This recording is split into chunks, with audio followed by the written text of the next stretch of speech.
ओ madam तेरी चाल तेरी सिल्की बात अब मैं इससे ज्यादा क्या करूं। होली के रंग में खो गया की करिए, होली के रंग में खो गया की करिए। भारत माता की जय, भारतीय जनता पार्टी। उत्तरी पश्चिमी दिल्ली से माननीय लोकसभा सांसद पद्मश्री हंसराज हंस जी रोहिणी में होली मिलन समारोह में मुख्य अतिथि के रूप में हुए शामिल। कार्यक्रम के दौरान लोगों से हुए मुखातिब 5 राज्यों में से 4 राज्यों में जीत के लिए लोगों और देशवासियों का किया धन्यवाद। दिल्ली के रोहिणी इलाके के संस्कृति अपार्टमेंट में होली मिलन समारोह का आयोजन स्थानीय RWA की तरफ से किया गया था, जिसमें मुख्य अतिथि के रूप में उत्तरी पश्चिमी जिला से माननीय लोकसभा सांसद पद्मश्री हंसराज हंस, स्थानीय RWA पदाधिकारी और भारतीय जनता पार्टी के सैकड़ों समर्थक हुए शामिल।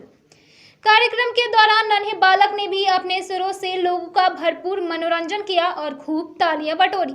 पृष्ठ पृष्ठ पर भविष्य का प्रयाण गान हो, विद्वता विशिष्टता से युक्त वर्तमान हो, द्वार द्वार हो विचार शुद्ध के प्रसार का, शस्त्र से नाश हो विकार का, उन्नति के पथ सुगम कंटकों से हीन हो, संकटों से जूझने में सिद्ध हो प्रवीण हो, तंत्र मंत्र यंत्र से विश्व में विशेष हो। माननीय सांसद पद्मश्री हंसराज हंस जी ने भी अपने भाषण के दौरान भजन संगीत के माध्यम से वहां पहुंचे सैकड़ों कार्यकर्ता और लोगों का भरपूर मनोरंजन कर होली मिलन समारोह का समापन किया। अपने दिल के फंक्शन रखा, मुझे याद किया। बस होली मिलन खुशी का त्यौहार है, 4 स्टेट में विजय हुई है तो होली और भी कलरफुल होगी। सर, होली मिलन की जो रंगारंग है वो डबल हो जाता है, क्योंकि 4 राज्यों में 5 में से 4 राज्यों में विजय हासिल हुई है।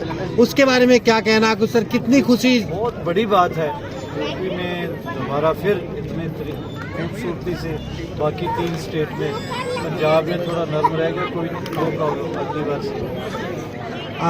आगामी MCD चुनाव है सर, नगर निगम के चुनाव है, तीनों जो नगर निगम है उनको एक साथ मिलाकर चुनाव जो लड़ने की और मतलब कराने की बात चल रही है, तो इस पर जो तमाम विरोधी पार्टियां वो निशाना साध रही है, इसमें क्या कुछ कहना है आपका? विरोधी पार्टियों का फर्ज बनता है, पोजीशन हुई क्या हुई, जो अच्छे काम को भी बुरा ना करें, पर इसका कोई बैड इंटेंशन नहीं है, तो थोड़ा चेंज बदल करके जल्दी ही अनाउंस हो जाएगा। तो जिस तरह से लगातार MCD में बीजेपी की सरकार रही है, तो अब आने वाले चुनाव में क्या लगता है सर, कितनी सीटें आने वाली है बीजेपी की और कितने? तीसरी बार चुनेंगे, ऐसे चौथी बार बीजेपी बनाएंगे। सर, परिचय दीजिए अपना। मेरा नाम गजेंद्र यादव है और मैं यहाँ पर RWA संस्कृति अपार्टमेंट इसका दूसरी बार निर्वाचित हुआ प्रेसिडेंट हूँ। पहली बार 2019 से 2021 तक, फिर 2021 से 2023 तक। किस तरह का आयोजन था, उसके बारे में बताइए। हमारी एक टीम है जिसका नाम है युवा फॉर चेंज, जिसमें सेक्टर 28 से लगभग 200 से 250 वॉलंटियर्स जुड़े हुए हैं, जो सारे प्रोफेशनल हैं। उन्होंने और RWA संस्कृति ने मिलकर सेक्टर 28 की सारे RWA को साथ में रख करके माननीय सांसद पद्मश्री हंसराज हंस जी को यहाँ पर इन्वाइट करा था होली के इस कार्यक्रम में, जिसका नाम था रंग बरसे, और इसका जो संचालन है वो हमारे सीताराम सिंह सत्या जी ने करा था, समस्त YFC टीम की तरफ से कोऑपरेट करते हुए। किस तरह का आश्वासन दिया गया है? आप लगातार MCD के चुनाव आ रहे हैं, उसको लेकर के क्या कुछ बातें हुई आप लोगों की, या सिर्फ ये होली समारोह का ही बात हुई? मैं आपको बताना चाहूँगा कि पिछले 15 दिन पीछे हम लोग सारे के सारे जितने भी प्रतिनिधि यहाँ से RWA के माननीय सांसद जी से मिले थे और उन्हें अपनी समस्याओं के बारे में अवगत कराया था कि हमारी सोसाइटी में जो खुली हुई नालियाँ हैं लगभग 5 वर्षों से, और उनमें मच्छर, मलेरिया, इस तरह की बीमारियाँ फैल रही हैं। नालियाँ खुली हुई हैं, ड्रेन कवर है नहीं। यहाँ पर पिछले 4 या 5 वर्षों में कोई संतुष्टिजनक काम नहीं हुआ है, किसी भी प्रकार का काम नहीं हुआ है। माननीय सांसद जी ने उस टाइम पे आश्वासन दिया था और आज वो स्वयं चलकर आए यहाँ पर। होली मिलन की यहाँ पर बधाइयाँ भी दी, शुभकामनाएं भी दी, और साथ ही साथ हमें आश्वस्त कराए कि जल्दी जो समस्याएं हैं उनको दूर कर दिया जाए। माननीय सांसद ने देशवासियों को 4 राज्यों में हुई जीत और होली की शुभकामनाएं देते हुए लोगों और देशवासियों का किया धन्यवाद। साथ ही आपसी भाईचारे के साथ होली का त्योहार मनाने की बात कही। आगामी MCD चुनाव को लेकर विरोधी पार्टियों पर हमलावर होते हुए कहा कि विपक्षी पार्टियों का काम है हमारी पार्टी पर आरोप लगाना, लेकिन भारतीय जनता पार्टी के निगम में किए गए कार्यों से दिल्ली वासी बहुत खुश हैं और दिल्ली वासियों के सहयोग से फिर निगम में बीजेपी की सरकार बनेगी और दिल्ली वासियों की सेवा करने का मौका एक बार फिर बीजेपी पार्टी को ही मिलेगा। नाम और परिचय बताइए अपना। मेरा नाम सुनीता देवी है।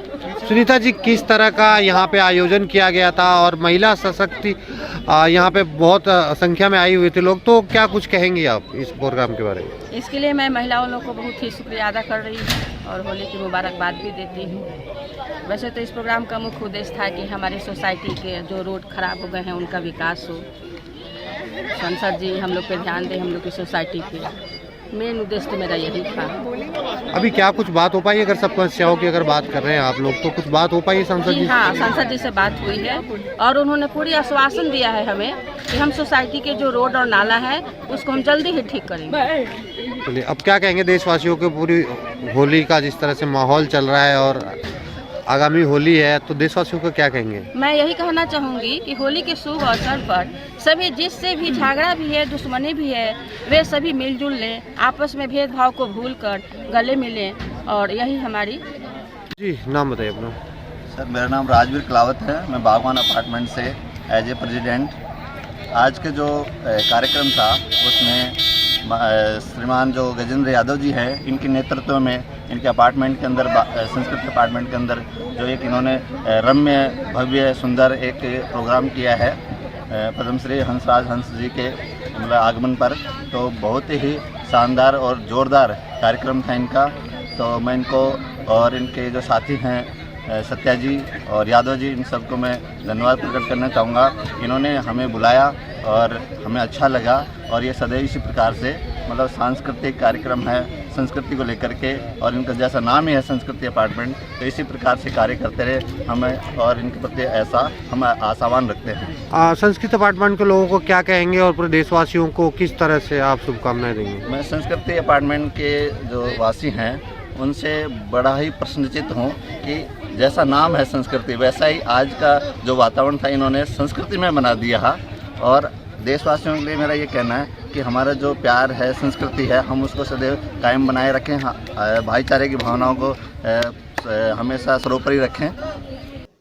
वहीं दूसरी तरफ उन्होंने स्थानीय लोगों की समस्याओं को सुना। स्थानीय लोगों का कहना है उन्होंने अपने इलाके की समस्याओं का ज्ञापन सांसद महोदय को दे दिया है और उन्होंने आश्वासन दिया है जल्द से जल्द क्षेत्र की सभी समस्याओं का समय रहते समाधान किया जाएगा। ब्यूरो रिपोर्ट, दिल्ली समाचार।